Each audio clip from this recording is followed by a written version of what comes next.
अगर आपने गौर किया हो तो महात्मा बुद्ध की तस्वीरों और उनकी मूर्तियों में उनके सिर पर घुंघराले बाल दिखाए जाते हैं, लेकिन एक्चुअली वो घुंघराले बाल हैं ही नहीं। हो गए ना हैरान?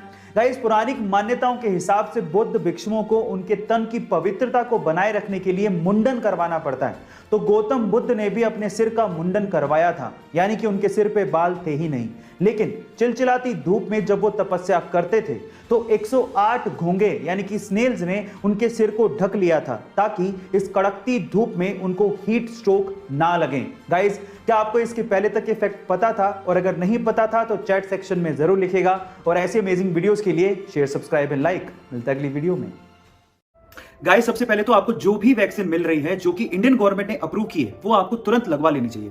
इनफैक्ट अगर आप स्वस्थ हो या फिर सीवियर कंडीशन से गुजर रहे हो, दोनों केसेस में ये आपको इन्फेक्शन से प्रिवेंट करेगी। स्पेशली अगर लॉन्ग टर्म की बात की जाए तो आपको इससे होने वाली डेथ से तो बचा ही लेगी। स्पेशली वो लोग जो कि एल्डर्स हैं या फिर वो लोग जिनको इनके अलावा भी कोई बीमारी है, उनको वैक्सीनेशन जरूर करवाना चाहिए। तो अगर आपको वैक्सीन लगवानी है तो इसके लिए आपको कोविन पोर्टल www.cowin.gov.in पे रजिस्ट्रेशन करवाना पड़ेगा। याद रखिएगा कि रजिस्ट्रेशन के टाइम पे आपको कोई ना कोई आईडी, जैसे कि Aadhaar card, voter ID, driving licence, PAN card या डिस्क्रिप्शन बॉक्स में दी गई किसी भी आईडी को अपने साथ रखना होगा। रजिस्ट्रेशन के टाइम पे आपको ये प्रोवाइड करनी पड़ेगी। अब वैक्सीनेशन से पहले अगर आप किसी और बीमारी की दवाइयां भी ले रहे हैं तो आपको घबराने की जरूरत नहीं है। उन्हें एज इट इज अनइंटरप्टेड लेते रहे और अपनी वैक्सीनेशन भी करवाएं। और हाँ, अगर आपको कैंसर, डायबिटीज या हाइपरटेंशन जैसी बीमारियां हैं और अगर आप सोच रहे हैं कि आपको वैक्सीनेशन करवाना चाहिए कि नहीं, तो इन दैट केस तो आप हाई रिस्क पर हैं, इसलिए आपको जरूर कोविड-19 का वैक्सीनेशन करवाना चाहिए। अगर आपको फिर भी कोई कंफ्यूजन है तो आप डॉक्टर से सलाह ले सकते हैं। तो मौका मिलते ही वैक्सीनेशन करवाइए और अपने आप को कोरोना से बचाइए।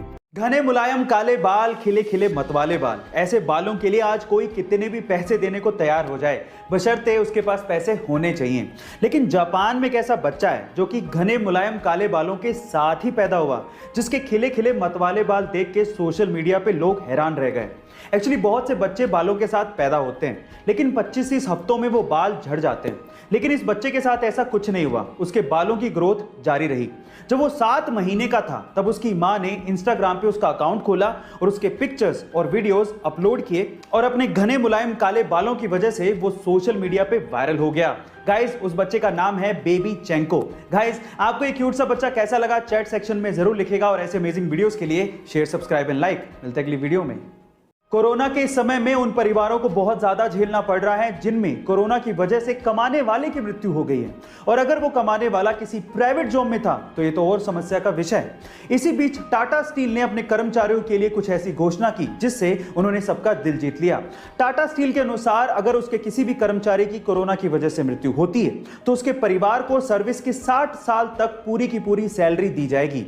इसके अलावा परिवार को रहने के लिए घर दिया जाएगा और मेडिकल की सुविधाएं भी दी जाएंगी, और तो और उनके बच्चों के पढ़ाई का खर्च भी कंपनी ही उठाएगी। गाइस, टाटा स्टील की ये पहल आपको कैसे लगी चैट सेक्शन में जरूर लिखेगा। और ऐसे अमेजिंग वीडियोस के लिए शेयर, सब्सक्राइब एंड लाइक। मिलता है अगली वीडियो में। सिर्फ क्रिकेट ही वो वजह नहीं है जिसकी वजह से सचिन तेंदुलकर को क्रिकेट का भगवान कहा जाता है, बल्कि इसके पीछे की एक और बड़ी वजह है, और वो है वैल्यूज। इसे एक एग्जांपल से मैं आपको समझाने की कोशिश करता हूं। जब 1996 के वर्ल्ड कप में बहुत सारी टोबैको और सिगरेट कंपनीज क्रिकेटर्स को एंडोर्समेंट के लिए या फिर एडवर्टीजमेंट के लिए अप्रोच कर रही थी, तो बहुत से नामी क्रिकेटरों ने इन्हीं सिगरेट और टोबैको कंपनीज के स्टिकर लगा लगा के बैटिंग की थी और इन कंपनीज को एंडोर्स किया था। लेकिन सचिन तेंदुलकर ने ऐसा नहीं किया।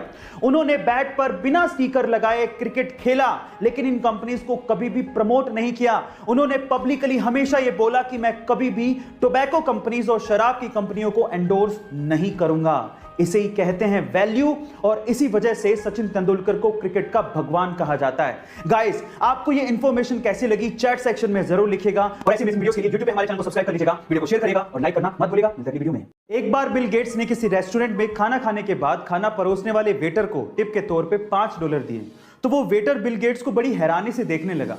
तो इस बात पे बिल गेट्स ने वेटर से पूछा कि क्यों भाई, क्या हो गया, तुम मुझे इतनी हैरानी से क्यों देख रहे हो? तो उस वेटर ने बड़ी विनम्रता से कहा कि इसी टेबल पे जब आपकी डॉटर ने खाना खाया था तो उन्होंने मुझे $500 की टिप दी थी, और आप तो उनके फादर हैं, दुनिया के सबसे रिचेस्ट पर्सन हैं, और आपने मुझे सिर्फ $5 दिए। तो इस बात पे बिल गेट्स ने जो कहा वो आप लोगों को सुनना चाहिए। बिल गेट्स ने कहा कि उसके पिता दुनिया के सबसे अमीर आदमी हैं, पर मेरे पिता नहीं। गाइस, इसलिए कहा जाता है कि आप कितनी भी सक्सेस की ऊंचाइयां छू लें, आपको अपने पास्ट को कभी नहीं भूलना चाहिए, क्योंकि वही आपका सबसे अच्छा टीचर होता है। ऐसी अमेजिंग वीडियोस के लिए YouTube पे हमारे चैनल को सब्सक्राइब कर लीजिए, वीडियो को शेयर करिए और लाइक करना मत भूलिए। मिलते हैं अगली वीडियो में। कोरोना की सिचुएशन में बहुत जगह पे लॉकडाउन लगा हुआ है और हम लोग अपने घरों में रहने पे मजबूर हैं। लेकिन जैसे ही कोरोना की ये सिचुएशन कंट्रोल हो जाएगी तो हम में से बहुत से लोग बाहर वेकेशन के लिए जाना चाहेंगे। और अगर आप भी वेकेशन के लिए प्लान करें तो मेरे पास आपके लिए एक टिप है गाइस, वियतनाम आपके लिए ड्रीम डेस्टिनेशन हो सकती है। उसके पीछे का रीजन क्या है? सबसे पहले तो वो बहुत खूबसूरत जगह है और दूसरा काफी इकोनॉमिक भी है। मैं आपकी जानकारी के लिए आपको बता दूं कि 100 इंडियन रुपीस लगभग 31,300 वियतनाम डोंग के बराबर है। अब आप लोग अंदाजा लगाइए कि वियतनाम की यात्रा आपके लिए कितनी सस्ती और अच्छी हो सकती है। गाइस, ऐसी अमेजिंग टिप्स के लिए YouTube पे हमारे चैनल को सब्सक्राइब कर लीजिएगा, वीडियो को शेयर करिएगा और लाइक करना मत भूलिएगा। मिलते हैं अगली वीडियो में।